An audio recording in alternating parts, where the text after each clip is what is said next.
Imagine you just took your last breath.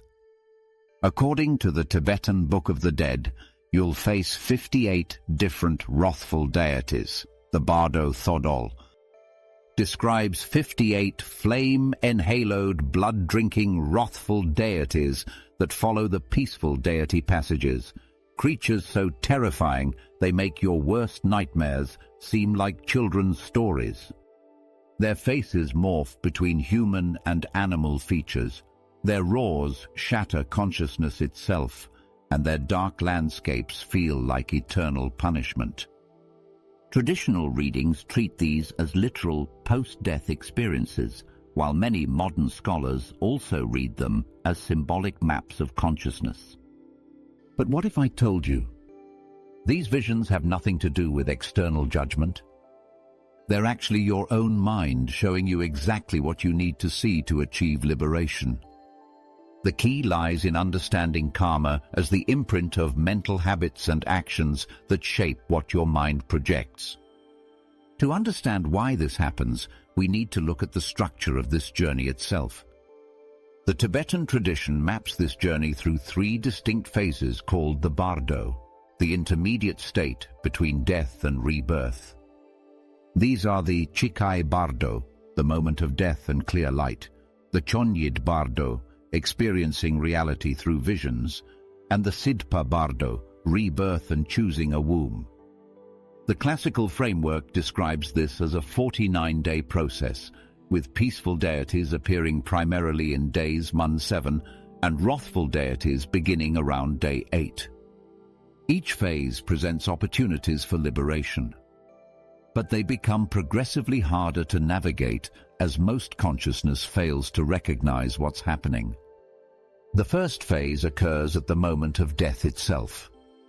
Your consciousness encounters what Tibetan teachings call the clear light, pure awareness without any form or content.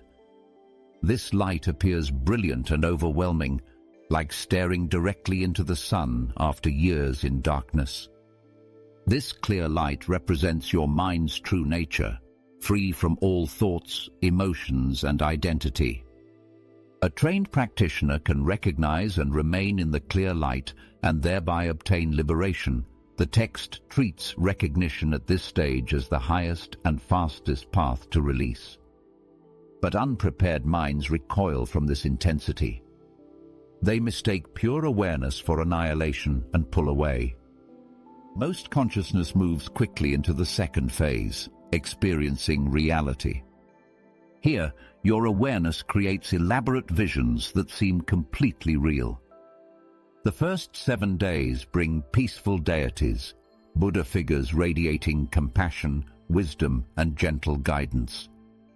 These beings appear surrounded by brilliant colored lights. Each peaceful deity represents a different aspect of awakened consciousness. Some embody compassion, others wisdom or skillful action.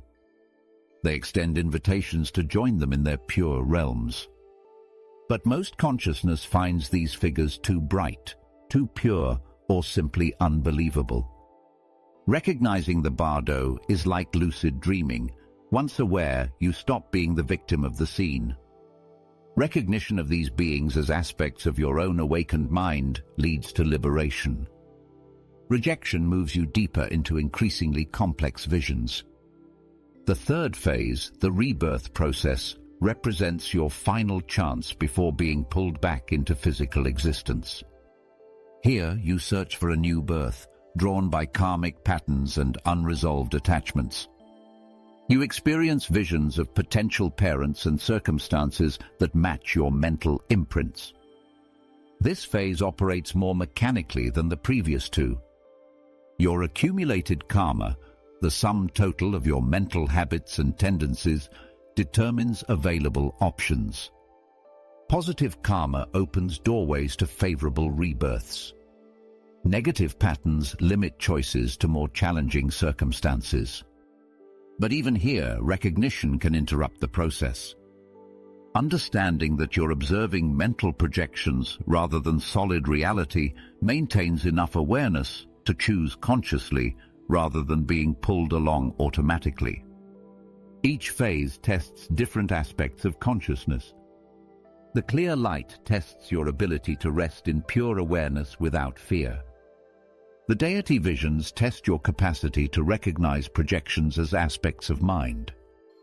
The rebirth phase tests whether you can maintain conscious choice in the face of overwhelming momentum.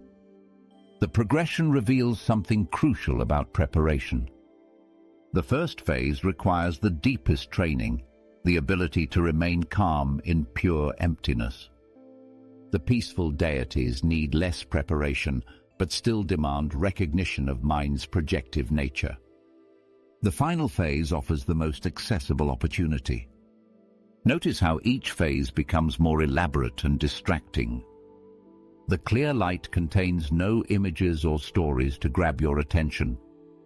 The peaceful deities create beautiful but complex visions. The rebirth process generates entire scenarios with emotional hooks and narrative momentum. This increasing complexity explains why preparation during life becomes essential. Training your mind to recognize its own projections while living makes recognition possible after death. Without such preparation, consciousness gets swept along by increasingly dramatic visions. But what happens when even these gentle, radiant beings fail to break through your resistance? The same compassionate energies must find another way to reach you. This transformation follows a specific timeline described in the text. The peaceful deities appear during the first 7 days after death, while wrathful appearances begin around days 8 to 14. Why do compassionate beings suddenly transform into the most terrifying creatures imaginable? The answer reveals something profound about how consciousness protects itself from change. During those initial 7 days, peaceful deities appear with infinite patience. Buddha figures radiate soft light and gentle wisdom. Bodhisattvas extend their hands in gestures of protection and blessing.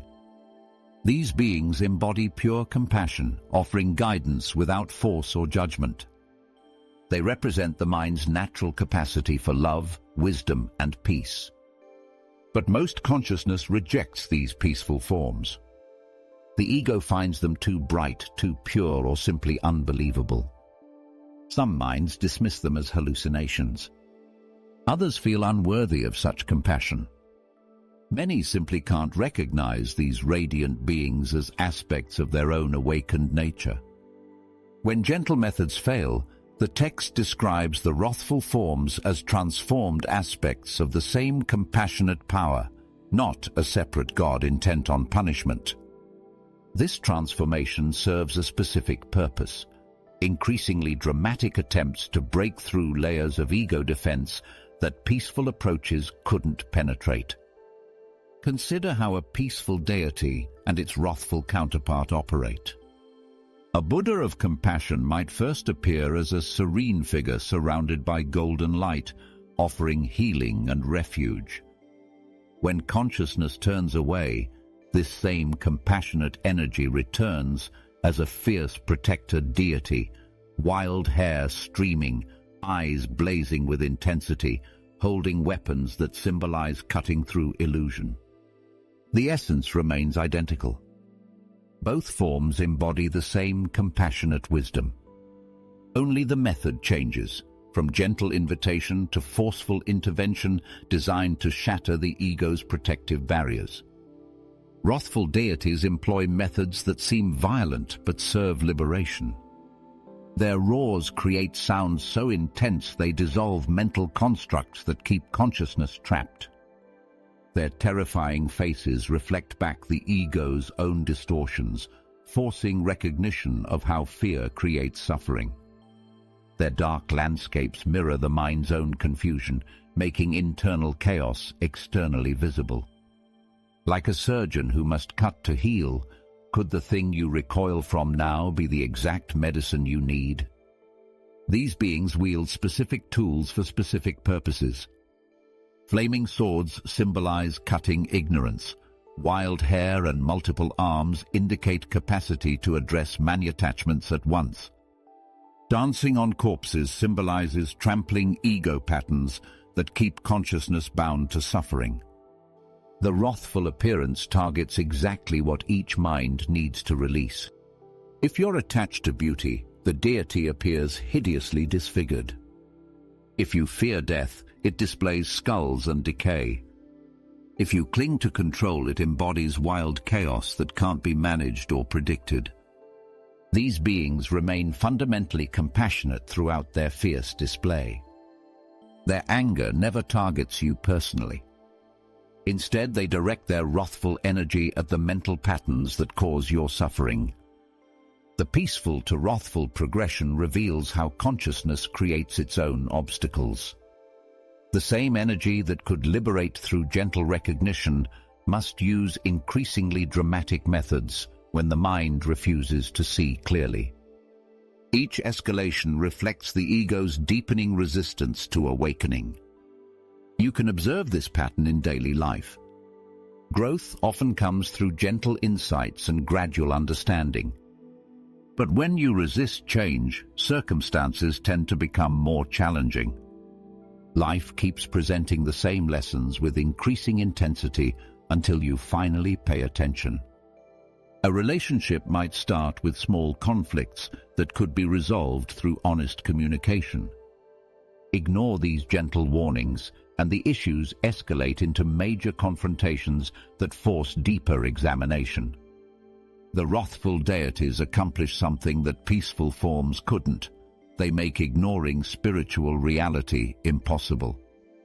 Their overwhelming presence forces consciousness to either recognize them as mental projections or become completely lost in fear and confusion. But why do some minds encounter gentle guidance while others face terrifying visions? The answer lies in understanding what creates these experiences in the first place. Karma here means the accumulated mental habits, tendencies, and propensities that shape which visions arise. Every terrifying vision you encounter reflects your own mind back to you. Most people approach karma as divine judgment, some cosmic scorekeeper tallying good and bad deeds, dispensing rewards and punishments from above. This understanding misses the deeper mechanism at work. Karma operates as the mind's accumulated patterns, creating your Bardo experience from within. Think of karma like water flowing through landscape. The water doesn't choose its path, it follows channels carved by previous flows. Similarly, your consciousness moves through channels carved by repeated thoughts, emotions, and actions during life. These mental grooves determine what visions appear and how you respond to them. Positive karma generates experiences of light, safety, and clear guidance toward liberation. When you've cultivated compassion, wisdom, and mental stability during life, your Bardo visions reflect these qualities back to you. Peaceful deities appear welcoming rather than threatening. Their light feels warm instead of overwhelming. Their guidance seems natural rather than foreign. Consider how this works practically. If you've spent years developing patience through meditation, the Bardo's intense experiences won't trigger panic responses.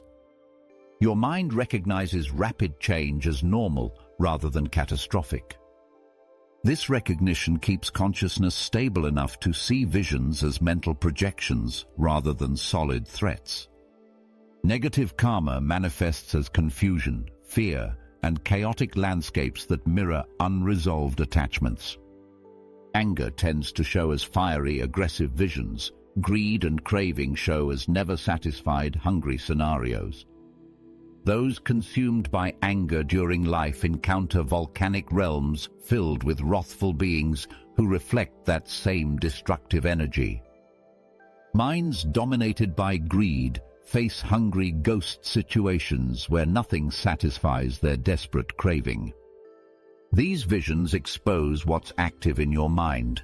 They function diagnostically, not as retributive punishment. Anger appears externally as raging demons because that's how it operates internally. consuming peace and creating suffering. Greed manifests as endless hunger because that's its essential nature, never finding satisfaction regardless of what it obtains. Each vision functions diagnostically, revealing exactly what consciousness needs to release for freedom. If you encounter jealous gods fighting over territories, your mind shows you how competitive thoughts create internal warfare. If wrathful deities appear wielding flaming weapons, you're seeing how your own anger burns away happiness and connection. Different types of karma create specific vision patterns following recognizable logic. Pride generates scenarios where you're elevated above others but isolated and unstable. Ignorance creates dark, confusing mazes where no clear direction appears possible.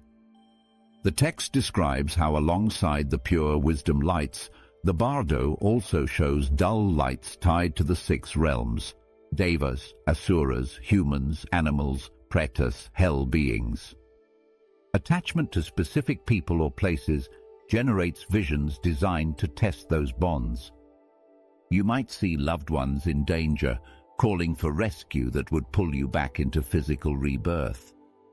Or familiar locations appear, offering comfort that keeps consciousness engaged with material existence rather than moving toward liberation. The beauty of this system lies in its precision. Nothing appears randomly. Every image, every sensation, every emotional response provides information about mental patterns that either support or obstruct awakening. The more intense the vision, the deeper the attachment it reveals. Recognizing projections as self-created immediately reduces their power to create suffering. When you understand that the terrifying demon represents your own anger, it becomes a teacher rather than a threat. When you see that the seductive paradise reflects your attachment to pleasure, it loses its ability to trap consciousness. This recognition operates like waking up from a nightmare. The moment you realize you're dreaming, the dream monsters can't harm you. They're made of the same mind stuff as everything else in the dream. Understanding their nature transforms fear into curiosity about what your mind is trying to communicate. Notice how this reframes the entire Bardo experience. Instead of surviving external attacks, you're learning to read your own consciousness. Instead of seeking rescue from outside forces, you're developing the recognition that liberates from within. Every frightening image offers information about what to release. Each pleasant vision reveals what attachments still hook your attention. The system provides exactly the feedback consciousness needs to recognize its own projective nature. That diagnostic quality is also why the Bardo teachings stress training in life. More stable habits show up as supportive visions. But what happens when you find yourself face to face with the most intense terror imaginable? The most frightening moment contains the secret to complete freedom. Here lies the central paradox of the Tibetan teachings. Wrathful deities, despite their absolutely terrifying appearance, offer the most direct path to liberation available. While peaceful deities invite you gently toward awakening, wrathful forms cut through ego defenses with surgical precision, creating opportunities for instant recognition that gentler methods couldn't achieve. Fear-based reactions trap consciousness in cycles of rebirth, while recognition leads to what the text describes as immediate freedom. The text repeatedly asserts that recognition can, according to the teaching, produce immediate liberation. It even says recognition can produce Buddhahood in a moment of time. This immediate liberation is described as more available to those who have prior training or who meet the teachings while in the Bardo through the liberation by hearing ritual. When you encounter a wrathful deity and respond with terror, you miss the liberation opportunity completely. The fear pulls consciousness deeper into identification with the ego that feels threatened. This reaction guarantees continued wandering through death and rebirth cycles. But something remarkable happens the moment you recognize any vision as mind-created. Recognition operates like a key turning in a lock. The instant you understand that the wrathful deity represents your own mind's energy, the entire experience shifts. What would it mean for you to keep that key in your pocket while alive? The transformation follows 3 clear steps: threat, recognition, liberation. Nothing external changes. The deity looks exactly the same. But your relationship to the experience transforms completely. Wrathful deities specifically target ego attachments that peaceful methods couldn't dissolve. They appear as direct challenges to whatever keeps consciousness bound. If you're attached to your physical appearance, they manifest as hideous beings that force you to question whether beauty matters for your essential nature. If you cling to control, they embody wild chaos that can't be managed or predicted. Think of this like becoming aware you're dreaming. The moment you recognize the dream state, you gain a different relationship to everything happening. The dream monsters can't truly harm you because you understand their nature. You might even become curious about what your mind is creating rather than trying to escape from it. This recognition grants what lucid dreamers call dream control. When you know you're dreaming, you can transform nightmares into adventures. Similarly, when you recognize Bardo visions as mind-created, you can work with them consciously rather than being swept along by automatic reactions. Facing fear with recognition rather than reaction opens doorways to higher consciousness that remain closed to minds caught in terror. Recognition creates space between you and your experience. In that space, consciousness can choose its response rather than being controlled by circumstances. This choice represents the essence of liberation, freedom from automatic patterns that create suffering. Notice how terror becomes the greatest teacher when approached with understanding rather than resistance. The intensity of wrathful visions serves their teaching function. They're dramatic enough to break through mental patterns that subtle approaches couldn't touch. Their frightening appearance grabs your complete attention, creating perfect conditions for recognition to occur. This ancient wisdom applies directly to modern fear and attachment patterns. Every time you feel threatened by change, criticism, or uncertainty, you're encountering your own version of wrathful deities. Learning to recognize these experiences as opportunities for growth rather than problems to solve prepares you for both life's challenges and whatever comes after death. The practical implication changes everything. Every moment of fear becomes a chance to practice the recognition that could liberate consciousness itself. But how do you develop this capacity before you need it most? Your daily meditation practice determines your experience after death. Most people think of spiritual practice as something separate from practical preparation. But Tibetan teachings show how contemporary mindfulness practices and mental training available right now directly shape your consciousness after death. Every moment you spend developing awareness becomes training for the ultimate test of recognition. Consider what happens to unprepared minds during intense Bardo experiences. Without training, your consciousness becomes completely overwhelmed by visions that seem absolutely real and threatening. Fear takes control. Panic reactions pull your awareness deeper into confusion. The opportunity for liberation passes unrecognized because your mind lacks the stability to see clearly. When you train consciousness, you navigate these same visions with remarkable clarity.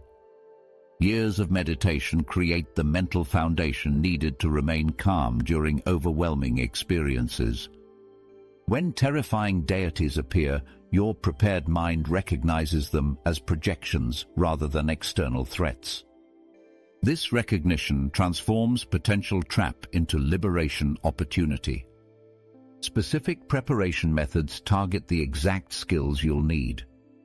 Meditation that familiarizes you with the clear light, such as Dzogchen pointing out instructions, develops recognition of your mind's fundamental nature. Deity visualization practices and mantra work train you to see elaborate visions as workable mental creations. Daily mindfulness that weakens attachment reduces the mental patterns that create difficult Bardo experiences. Present moment awareness training develops the recognition skills needed in the Bardo most directly. Every time you notice your mind wandering and bring attention back to the present, you strengthen the muscle of recognition. This same ability to notice mental activity becomes your primary tool for seeing Bardo visions as mind-created rather than externally real. Think of it like learning to swim. You practice in shallow, safe water so you can handle deep, dangerous currents later. Similarly, when you face fears in daily life, you prepare for maintaining calm during terrifying Bardo visions. When anxiety arises about work or relationships, you can practice seeing it as mental activity rather than solid reality. Each time you work with fear consciously instead of being controlled by it, you develop the capacity that makes Bardo navigation possible. When you spend years learning to observe anger without being consumed by it, you won't panic when wrathful deities appear. You'll recognize the same patterns operating in a different context. When you loosen ego identification now, you prevent panic when ego dissolution occurs naturally after death. Most people identify completely with their thoughts, emotions, and personal history. When death begins dissolving these familiar reference points, unprepared consciousness experiences this terrifying annihilation. But when you train to see the self as a process rather than a fixed thing, you approach ego dissolution with curiosity instead of terror. You understand that what dissolves was never solid to begin with. This recognition allows consciousness to remain aware during the dissolution process instead of becoming lost in fear. Modern approaches connect directly to these ancient practices. When you spend 60 seconds observing a difficult emotion without trying to change it, you practice the same recognition skill the Bardo requires, seeing mental events as temporary appearances rather than solid reality. This simple exercise develops the mental flexibility needed for Bardo navigation. The Bardo Thodol itself is traditionally read aloud at death because the text claims hearing the instructions can guide and sometimes liberate the deceased. This liberation by hearing ritual explains why practicing and knowing the teaching matters practically. The text admits most people will not achieve instant liberation, and that the instructions instead aim to provide repeated opportunities across the 49 days. This realistic approach offers multiple chances for recognition rather than demanding perfect performance. Every moment of mindful awareness becomes training for consciousness after death. When you notice irritation arising and choose not to feed it with additional thoughts, you practice the same recognition that liberates in the Bardo. When you observe attachment to outcomes and learn to hold preferences lightly, you develop the flexibility that prevents rebirth-creating reactions. The same practices that improve your daily life directly prepare consciousness for whatever comes after death.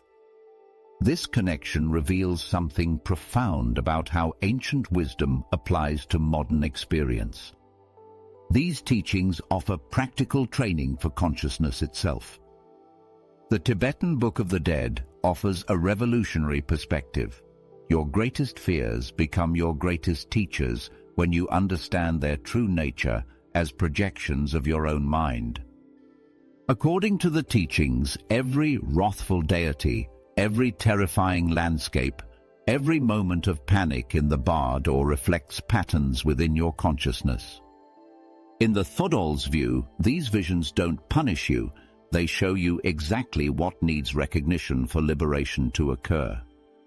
Whether you read the Bardo Thodol literally or as a psychological map for living, both readings are common among scholars. This ancient wisdom transforms how you approach fear in daily life. When anxiety arises about work, relationships, or uncertainty, can you recognize it as mental activity rather than external threat? Practice noticing a fear today as a transient event. That tiny act is the same skill the text asks for in the Bardo. If this helped, subscribe for more calm, evidence-minded overviews. What fear would you be willing to look at for 1 minute?